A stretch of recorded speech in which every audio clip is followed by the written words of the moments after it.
औज़ुबिल्लाहि मिनश्शैतानिर्रजीम बिस्मिल्लाहिर्रहमानिर्रहीम अस्सलामु अलैकुम वरहमतुल्लाहि वबरकातुहू। सूरह नहल है मेरे सामने और सूरह नहल की आयत नंबर 82 है, पारा नंबर 14 है और रुकू नंबर 17 है। आयत नंबर 78 से 81 तक अल्लाह तबारक व तआला ने वो सारे दलाइल बयान किए, क्योंकि अल्लाह तबारक व तआला की हिकमत है, अल्लाह हकीम है और हिकमत से काम करने का आदी है, और उसने अपने बंदों को भी हिकमत से काम करने की तलकीन फरमाई। यहाँ अल्लाह तबारक व तआला ने अरब के बदुओं को तबलीग करवाना मकसद था, और अल्लाह तबारक व तआला ने उनके सारे वो जो इनामात थे वो उनके सामने खोल कर बयान किए, जो उन पर अल्लाह तबारक व तआला की तरफ से इनामात थे। हालांकि ये नहीं कि अल्लाह तबारक व तआला के इनामात की फ़हरिस्त ख़त्म हो जाती है, अरबियों पर सारी इनामात निछावर कर दिए। जिस कौम की जो ज़रूरत थी, जो जिस एरिया जिस माहौल से ताल्लुक़ रखते थे, उस कौम को उस एरिया उस माहौल के उस ज़रूरत के मुताबिक अल्लाह तबारक व तआला ने हर दफ़ा वाफर मकदार में नेमतें उन पर निछावर फरमाई। हर पैगम्बर की कौम पर हर तरह की नेमतें अल्लाह तबारक व तआला ने अनायत फरमाई, और जिस तरह की नेमतें और मौजज़ात किसी पैगम्बर की कौम ने मांगे, पैगम्बर अल्लाह तबारक व तआला के सामने दस्त बद्दुआ हुए, तो अल्लाह तबारक व तआला ने उनकी दुआ को कबूल करते हुए उनकी कौम पर उस तरह के इनामात निछावर फरमाए और एहसानात फरमाए। गुनागू एहसानात और इनामात लेने के बावजूद कौम के हर एक कौम के चंद लोगों के अलावा कोई ईमान ना लाया। यहाँ भी यही हाल था, तो अल्लाह तबारक व तआला ने यहाँ पहले अरबियों पर किए जाने वाले इनामात ज़िक्र फरमाए, और जिस तरह उनका कल्चर उनका माहौल था उस तरह के इनामात ज़िक्र फरमा कर उनको इस्लाम की तरफ मोड़ना चाहा। अल्लाह तबारक व तआला ने अपनी ज़ात की तरफ मर्जी करना चाहा कि इन्हें समझ आए कि हमारे ये इनामात देने वाली कोई ज़ात है। और दूसरा मकसद नबी सल्लल्लाहु अलैहि वसल्लम को बावर करवाना और नबी सल्लल्लाहु अलैहि वसल्लम को ये बात समझाना थी कि इस कौम की जो ज़रूरत थी उससे कहीं बढ़ के हमने इनामात इन पर निछावर कर दिए हैं, और उनके माहौल और उनकी फ़ितरत के मुताबिक अल्लाह तबारक व तआला ने उन पर इनामात किए। और अब अल्लाह तबारक व तआला चूँकि आलमुल गायब है, अल्लाह तबारक व तआला को अच्छी तरह अंदाज़ा था, अच्छी तरह इल्म था कि इस कौम ने मानना नहीं है, इतने इनामात लेने के बावजूद इसने इनकार करना है। और ये भी अल्लाह तबारक व तआला को इल्म था कि अल्लाह के ऐसे इनामात लेने के बाद अगर वो इनकार करेंगे तो अल्लाह तबारक व तआला की फ़ितरत के मुताबिक उन पर अज़ाब ने भी आना था। और फिर अल्लाह तबारक व तआला को ये इल्म था कि अज़ाब आने पर नबी सल्लल्लाहु अलैहि वसल्लम दुखी होंगे। सो अल्लाह तबारक व तआला ने नबी सल्लल्लाहु अलैहि वसल्लम की हौसला अफजाई के लिए पहले तमहीद बांधते हुए नबी सल्लल्लाहु अलैहि वसल्लम को आने वाले वक्त के आने वाली मुश्किलात आने वाले हालात से आगाह फरमाया, और अरबियों को जो उनका ज़रिया माश था उसी में से अल्लाह तबारक व तआला ने इनामात गिन के समझाने की कोशिश की कि ये चीज़ें तुम्हें सिर्फ एक भेड़ और एक बकरी से कितने फ़ायदे हासिल करते हो और कितनी उस पर मेहनत करते हो, और ज़रा सोचो कि तुम्हारा कोई महबूद तुम्हें इस तरह के फ़ायदे किसी एक जानवर में से दे सकता है, या वो जानवर तुम्हारे लिए पैदा कर सकता है जिससे तुम इतने फ़ायदे उठा रहे हो। समझाना मकसद था, पब्लिक को, कौम को, अरबियों को, और तसल्ली मकसद थी नबी सल्लल्लाहु अलैहि वसल्लम की। फरमाया कि आगे नबी सल्लल्लाहु अलैहि वसल्लम को इरशाद फरमाया अल्लाह तबारक व तआला ने, और फरमाया इन तवल्लौ फ़इन्नमा अलैकल बलागुल मुबीन। नबी सल्लल्लाहु अलैहि वसल्लम, अगर ये इतने इनामात, इतने एहसानात और इतनी नेमतें अल्लाह तबारक व तआला की इस्तेमाल करने के बावजूद भी फिर जाते हैं, डेफिनेटली उन्होंने फिरना था, लेकिन अल्लाह तबारक व तआला नबी सल्लल्लाहु अलैहि वसल्लम को एहसास दिला रहे कि अगर ये फिर भी फिर जाते हैं, अगर फिर भी दीन को इख्तियार नहीं करते, अगर फिर भी तौहीद बारी ताला पर यकीन नहीं रखते, अगर फिर भी अल्लाह वहदहू ला शरीक की इबादत को अपना वतीरा नहीं बनाते, अगर फिर भी अल्लाह तबारक व तआला को छोड़ के किसी और की इबादत करते हैं, अगर फिर भी ये अल्लाह तबारक व तआला की इबादत के साथ किसी और की इबादत करते हैं, अगर ये फिर भी अल्लाह तबारक व तआला के अलावा किसी और से मांगते हैं, अगर फिर भी अल्लाह तबारक व तआला के अलावा किसी और का शुक्र अदा करते हैं, डेफिनेटली ऐसा करेंगे ये।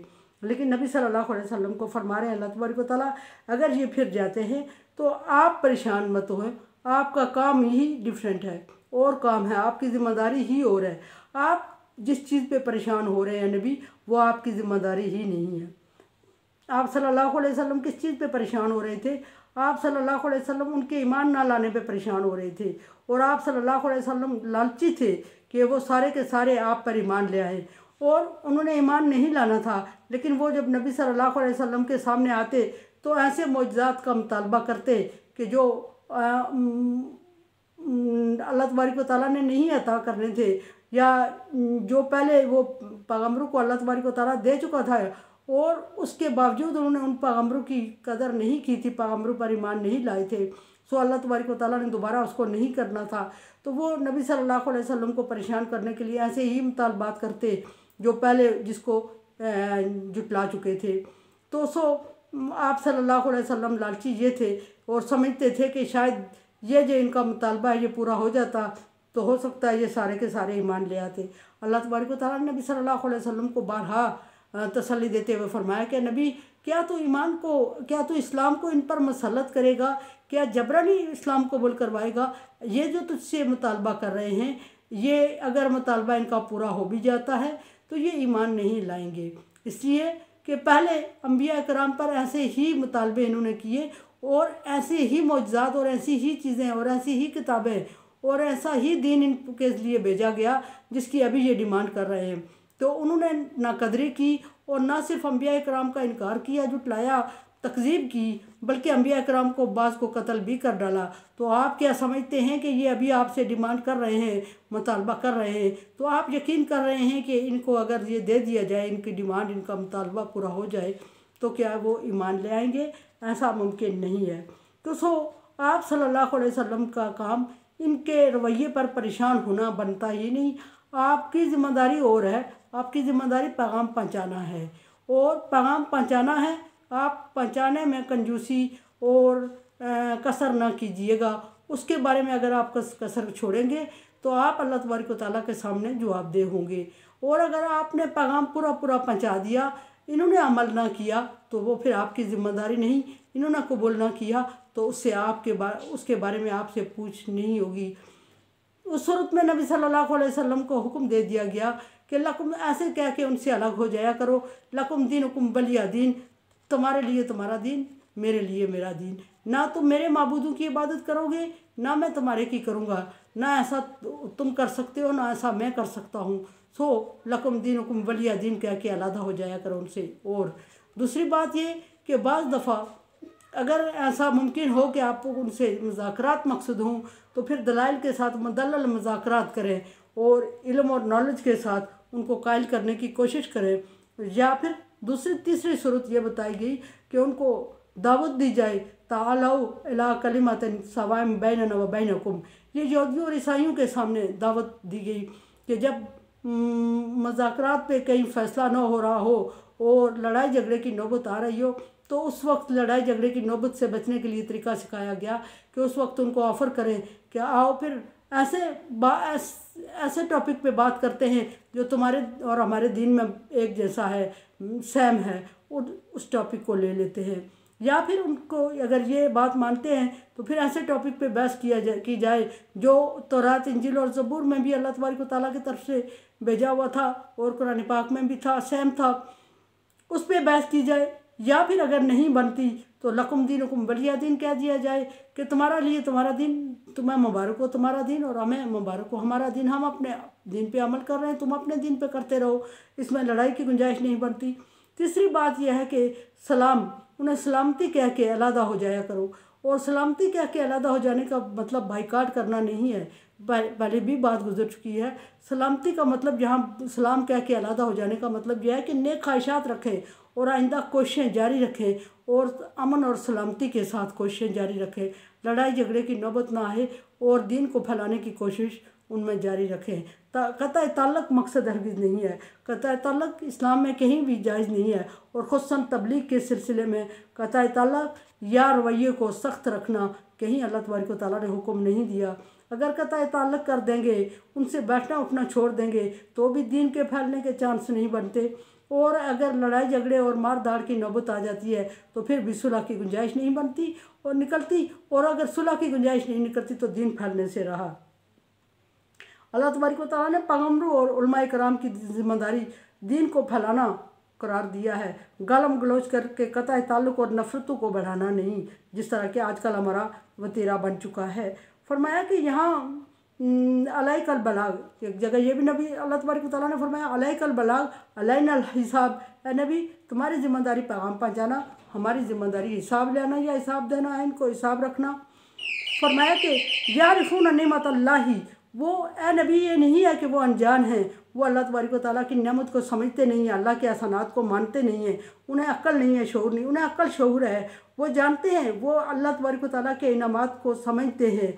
सुम्मा युनकिरूनहा, फिर जानने और समझने के बावजूद उसका इनकार करते हैं और उससे लापरवाही करते हैं और उसकी तकज़ीब करते हैं, उसे जुटला देते हैं। ये क्या है? ये उनका तकब्बर है जो अल्लाह तबारक व तआला को हरगिज़ पसंद नहीं है। अक्सर उमल काफिरून, ऐसा ये इसलिए करते हैं कि उनमें से अक्सर तो काफिर हैं, अक्सर नाशुक्रे हैं, अक्सर नाकदरे हैं।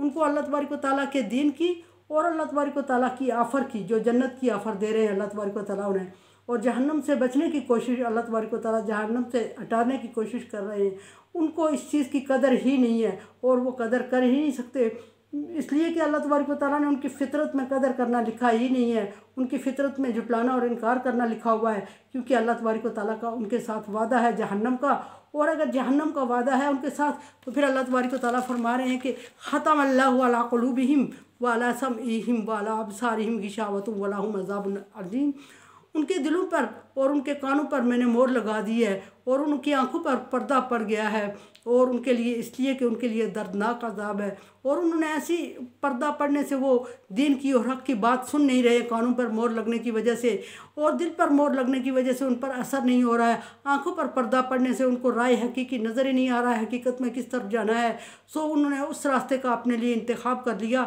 जो रास्ता उनको जहन्नम तक पहुँचाएगा, और इसमें आपकी कोशिश कारगर साबित नहीं होगी और वो जहन्नम में पहुँच के रहेंगे। लेकिन इसका ये मतलब भी हरगिज़ नहीं कि आप कोशिश करना छोड़ दें। अलैकल बलाग, आपकी ज़िम्मेदारी कोशिश करना और पैगाम पहुँचाना है, और पैगाम अल्लाह तबारक व तआला का पहुँचाना है, हुक्म अल्लाह तबारक व तआला का समझ के पहुँचाना है, और अल्लाह तबारक व तआला के एहसानात उनके सामने बयान करते रहना है। हो सकता है कि उन पर असर हो जाए, हो जाता है तो उसमें आपको अजर, और नहीं होता तो आप इसके ज़िम्मेदार नहीं हैं। और ये अल्लाह तबारक व तआला ने नबी सल्लल्लाहु अलैहि वसल्लम को तसल्ली दी, और तसल्ली देते हुए अल्फाज फरमाए, आयत फरमाई। और मेरे चैनल को आप सब्सक्राइब करें और शेयर करें, सदका जारिया में मेरे साथ तावन करें। अल्लाह हाफ़िज़।